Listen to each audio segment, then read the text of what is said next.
Hello everyone, this is part 5 of chapter number 5 When People Rebel 1857 and After। Student अभी तक के parts में हम अच्छे से डिस्कस कर चुके हैं कि कैसे रिवॉल्यूशन जो था स्टार्ट हुआ था, what were the reason behind that, कौन कौन से रीजंस की वजह से जो है रिवॉल्यूशन इस लेवल तक पहुंचा, कैसे जो 1857 का रिवॉल्यूशन था वो पूरे इंडिया में स्प्रेड होता है, बहादुर शाह जफर कैसे एक्टिव रोल प्ले करते हैं।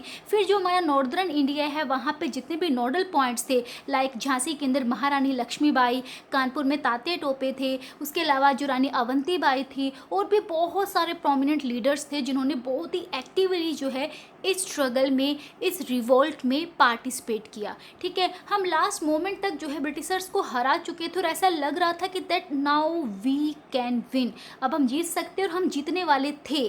बट क्या होता है, लास्ट मोमेंट पे आके ब्रिटिशर्स जो है फाइट बैक करते हैं और वो इंडियंस को हर एक पॉइंट पे हराना स्टार्ट कर देते हैं। हमारे जितने भी प्रोमिनेंट लीडर्स थे वो शहीद हो जाते हैं। बहादुर शाह जफर जो कि रेबल्स के, इंडियन रेबल्स के एक टॉप लीडर थे, जिनकी लीडरशिप में सभी जो रेबेलियंस हैं वो रिवॉल्ट कर रहे थे विद अ ग्रेट इंथुजियाज़म, उनको भी पकड़ के जो है रंगून जो प्रिजन थी म्यांमार में, वहाँ पे उनको सेंड कर दिया जाता है। अब बात आती है कि उसके बाद क्या हुआ। ओके, हमारे जो चैप्टर के मेन हेडलाइन है व्हेन पीपल रेबल 1857, यहाँ तक का हमारा टॉपिक कवर हो चुका है। अब जो लास्ट पॉइंट है एंड आफ्टर, उसके बाद क्या हुआ, वो हम जो है इस टॉपिक में डिस्कस करेंगे।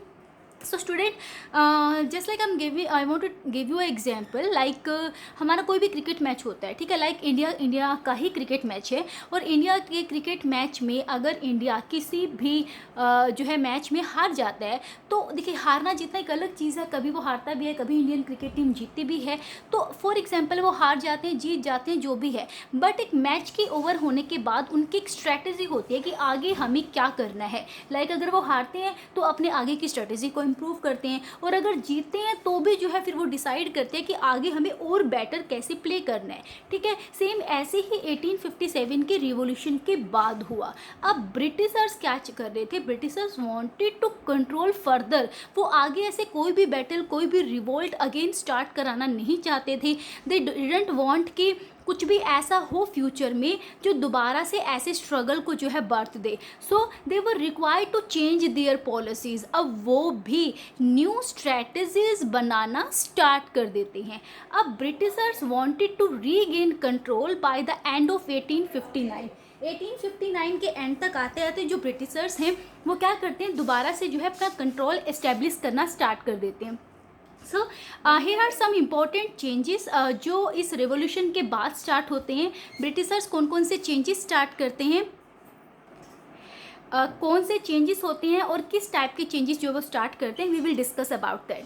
सो first of all what was the change. First जो चेंज स्टार्ट करते हैं ब्रिटिशर्स, या जो वो इंडिया के अंदर इस रूल को अप्लाई करते हैं, कुछ चेंजेस अप्लाई करते हैं, because they also know very well कि जो उनकी स्ट्रैटेजीज पहले रही उनमें कहीं ना कहीं डिफेक्ट्स थे। दैट्स वाई जो एक मास, जो एक क्राउड था वो स्ट्रगल करने के लिए रेडी हो जाता है ईस्ट इंडिया कंपनी के अगेंस्ट। तो उन्होंने अपनी पॉलिसीज़ में चेंजमेंट करना स्टार्ट किया। सबसे पहला चेंजमेंट क्या था, the power of East India Company was transferred to the British Crown. It's a very important point. Please keep this point very sincerely and very attentively. क्या होता है, सब इससे पहले तक क्या था, जो इंडिया के अंदर जो कंपनी रूल कर रही थी वो ईस्ट इंडिया कंपनी थी। लाइक अगर इंडिया से जो रिलायंस इंडस्ट्री है वो इंग्लैंड में जाके कोई बिजनेस स्टार्ट कर दे, कोई पावर जो है गेनिंग करना स्टार्ट कर दे, तो मीन्स क्या है, इंडिया के बिहाफ पे कौन जा रहा है, जो रिलायंस इंडस्ट्री है। ऐसे इंग्लैंड के बिहाफ पे कौन था, यहाँ पे ईस्ट इंडिया कंपनी थी। बट अब क्या किया, ईस्ट इंडिया कंपनी की जो पावर है वो ट्रांसफ़र होके कहाँ जाती है, ब्रिटिश क्राउन के पास, यानी इंग्लैंड की जो क्राउन है, पावर है, उसके पास आ जाती है। मीन्स जैसे कि इंडिया वाले बोल दिया, इंडिया गवर्नमेंट बोल दे कि रिलायंस जी ठीक है, अब आपका बहुत हुआ बिजनेस, अब आप वापस आ जाइए, अब सारी पावर हम संभालेंगे, हम इंडियन गवर्नमेंट संभालेंगे। तो सेम ऐसे ही जो ब्रिटिश क्राउन था वो सारी पावर अपने हैंड में ले लेता है। ठीक है, बिकॉज जब ईस्ट इंडिया कंपनी हारती जा रही थी ना, हमने लास्ट वीडियो में देखा था, तो उन्होंने हेल्प मांगी थी अपनी गवर्नमेंट से कि हमें जो है और री इन्फोर्समेंट हमें दी जाए। तो उस टाइम पे जो वहाँ के गवर्नमेंट थी उन्होंने इस कंडीशन के साथ दी थी कि ठीक है अभी हम आपकी हेल्प कर देते हैं, बट जब सब कुछ सेटल हो जाएगा तो हम पावर अपने हाथ में ले लेंगे। तो अब रूल कौन कर रहा है, अब कंट्री को कौन चलाएगा, British crown, British power, British government चलाएगी। Now British parliament passed a new act in 1858। वो एक न्यू एक्ट पास करते हैं 1858 में। क्या एक्ट पास होते हैं, that the members of British cabinet was appointed as secretary of state of India. Okay, जो ब्रिटिश कैबिनेट जो है एक अपॉइंट किया जाएगा जिसमें सेक्रेटरी ऑफ स्टेट जो होगा वो क्या होगा, इंडिया का बनेगा। मीन्स आपको एक तरह से आपको कमेटी दे दी जाएगी कुछ मेंबर्स की, जिनको लेके जो है आप अपनी पॉलिसीज़ या रूल चलाओगे। एक इंडियन काउंसिल जो है बना दी जाएगी। सेकेंडली जो बहुत ही मेजर चेंजमेंट किया गया, अभी तक जो है ईस्ट इंडिया कंपनी की साइड जो एक ऑफिसर मेन हेड होता था वो पोस्ट थी गवर्नर जनरल ऑफ इंडिया। अभी तक गवर्नर जनरल ऑफ इंडिया होता था, बट अब क्या किया गया, उस पोस्ट को चेंज करके अब वायसराय जो थे वो बना दिया गया। मीन्स अब गवर्नर जनरल की पोस्ट नहीं होगी, अब सिर्फ वायसराय होगा। और वायसराय जो होंगे वो कौन होंगे, viceroy was the personal representative of crown. Crown का जो है पर्सनल रिप्रेजेंटेटिव कौन होगा, वायसराय होगा, जो हर एक वर्क को हैंडल करेगा और उसी के ऊपर जो है डायरेक्ट रिस्पॉन्सिबिलिटीज़ होगी।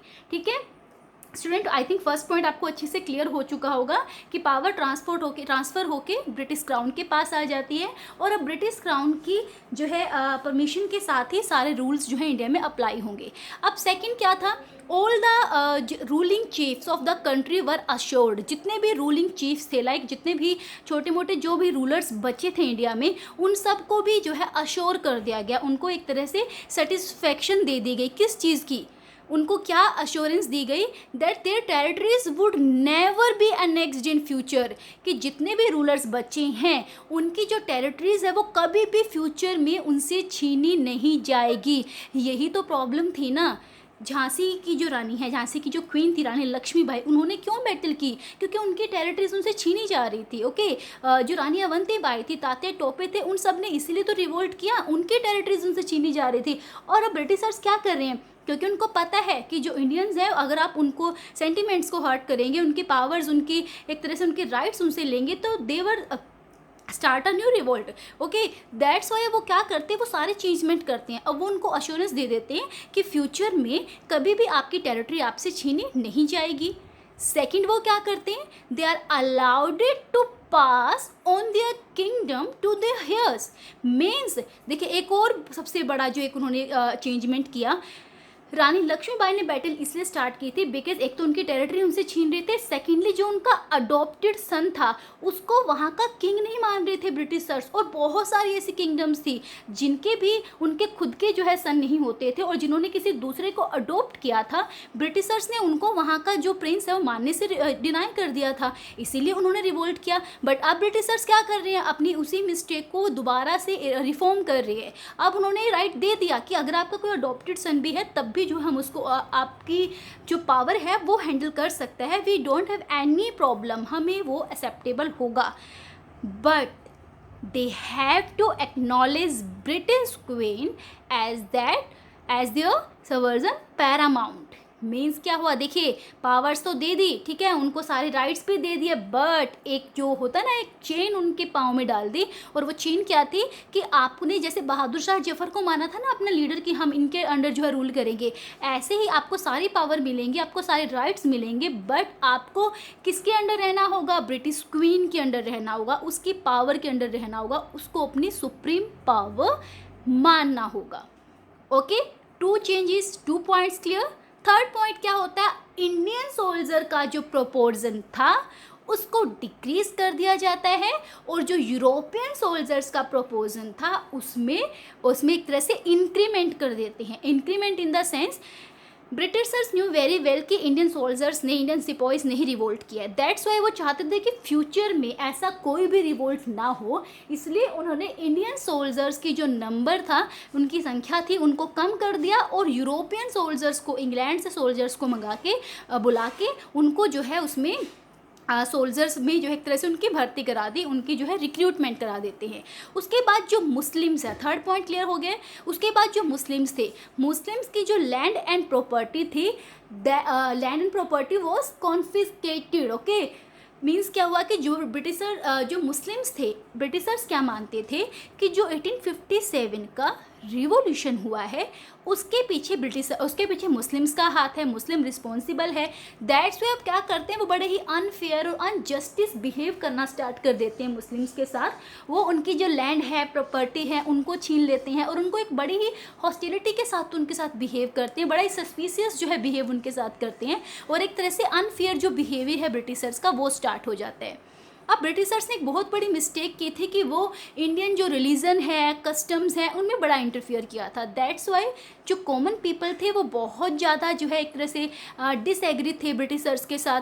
तो ब्रिटिशर्स ने उनको ये अश्योरेंस दिलाया that they decided to respect the customary religion and social practice, कि अब हम आपके हर रिलीजन की रिस्पेक्ट करेंगे, आपके हर सोशल कस्टम की जो है रिस्पेक्ट करेंगे और आपके किसी भी जो कल्चर या रिलीजन या कस्टम है उसमें कोई इंटरफेरेंस हम नहीं करेंगे।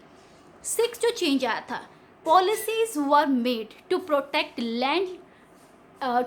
Landlords and zamindars. अब बहुत सारी ऐसी पॉलिसीज़ बना दी गई जिससे कि जो लैंडलॉर्ड्स और ज़मींदार्स होते थे उनकी लैंड को प्रोटेक्ट किया जा सके, क्योंकि ज़मींदार और लैंडलॉर्ड क्यों अगेंस्ट थे ब्रिटिशर्स के, क्योंकि उनकी लैंड उनसे छीनी जा रही थी, उनके ऊपर टैक्सेस इम्पोज किए जाते थे।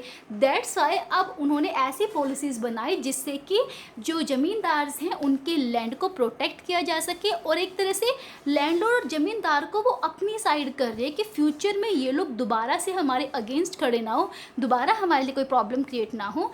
दैट्स वाई वो अब इन सबको जो है बड़ी अच्छी एक होता है ना कि चॉकलेट दे के बच्चों को जिसे अपनी साइड कर लेते हैं, सेम ऐसे है कि वो क्या कर रहे हैं, ऐसे जो है रिवॉर्ड्स डिस्ट्रीब्यूट कर रहे हैं, ऐसी पॉलिसीज़ बना रहे हैं कि इंडियन पीपल हमारे फेवर में हो जाएं और फ्यूचर में ऐसा कभी रिवोल्ट ना हो। बट 1857 का रिवॉल्यूशन तो एंड हो जाता है, ब्रिटिशर्स को 2 इयर्स लगते हैं बट वो सप्रेस्ड कर देते हैं इस रिवोल्ट को।